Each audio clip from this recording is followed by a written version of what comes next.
Olá, queridos! Bom dia! Continuamos a nossa jornada com Jesus. E hoje, 39 de 40. Quase 40 de 40, hein? Queridos irmãos, eu tenho a minha Bíblia aberta no Evangelho de Mateus, capítulo de número 6, dos versos 5 ao 8, que dizem assim: Quando orarem, não sejam como hipócritas que gostam de orar em pé na sinagoga e nos cantos das praças para serem vistos pelos outros. Em verdade vos digo que eles já receberam a sua recompensa. Mas ao orar, entre em seu quarto, feche a porta e ore ao seu pai que está em secreto. E seu pai que vê o secreto lhe dará recompensa. E orando, não useis de vãs repetições como os gentios, porque eles pensam que por muito falar serão ouvidos. Não sejam, portanto, como eles, porque o Pai de vocês sabe o que vocês precisam antes mesmo de lhe pedirem. Queridos, Jesus começa uma palavra com uma esperança. Jesus demonstra uma esperança. Jesus não diz se orarem, Jesus diz quando orarem. Então Jesus tinha esperança, ou melhor, tinha certeza que nós seríamos pessoas de oração. E nós seríamos pessoas que iriam orar, iriam colocar suas vidas diante de Deus, suas vidas diante do Pai. Por isso, todo crente, todo cristão precisa ser uma pessoa de oração, uma pessoa que está sempre colocando sua vida diante de Deus, sua vida diante do Pai.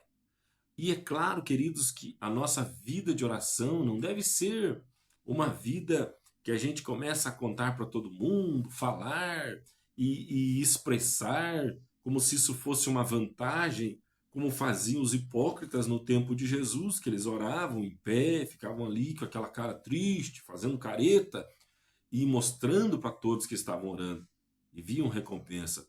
Mas a oração, Jesus fala aqui, que é algo particular, é algo que nós temos que entrar na presença de Jesus, na presença do Pai, em secreto, e o Pai que vê em secreto vai recompensar.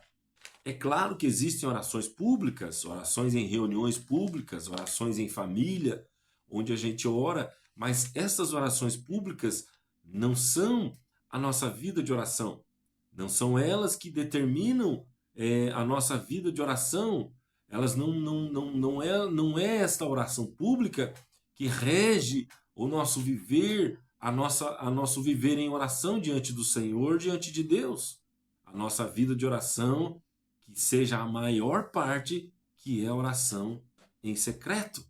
Então, você ora e confia que o Pai que vê em secreto vai te recompensar. Ele vai te recompensar. E outra coisa que Jesus nos ensina é que a oração não é uma reza. A oração não deve ser cheia de repetição, que a gente ficar repetindo, pensando que por isso será ouvido pelo Pai. Não. A oração mostrada aqui por Jesus, ela é fruto de um arrependimento, de um relacionamento com Jesus, onde nós nos arrependemos, nós abrimos o nosso coração, nós pedimos perdão dos nossos pecados, confessamos os nossos pecados ao Senhor, apresentamos os nossos desafios, colocamos diante dele os nossos temores, as nossas dificuldades, os nossos sonhos, os nossos desejos, as nossas gratidões, as nossas alegrias, isto é, um relacionamento. Uma vida de relacionamento com Deus. Oração é uma vida de relacionamento com o Senhor. E é na oração que muitas vezes Deus também fala conosco. Deus, que o momento de oração seja um momento de que você pode parar, refletir, pensar e esperar uma resposta de Deus. Porque muitas vezes a gente vai para Deus com uma grande lista de pedidos e fala, e não ouve o que Deus tem para falar para nós. E muitas vezes na oração Deus fala conosco. Muitas vezes na oração o Senhor fala ao nosso coração. Que Deus te abençoe, que o Senhor te guarde, te abençoe, te dê graça, que você tenha uma vida de oração muito abençoada. Em nome de Jesus, até mais, Deus abençoe.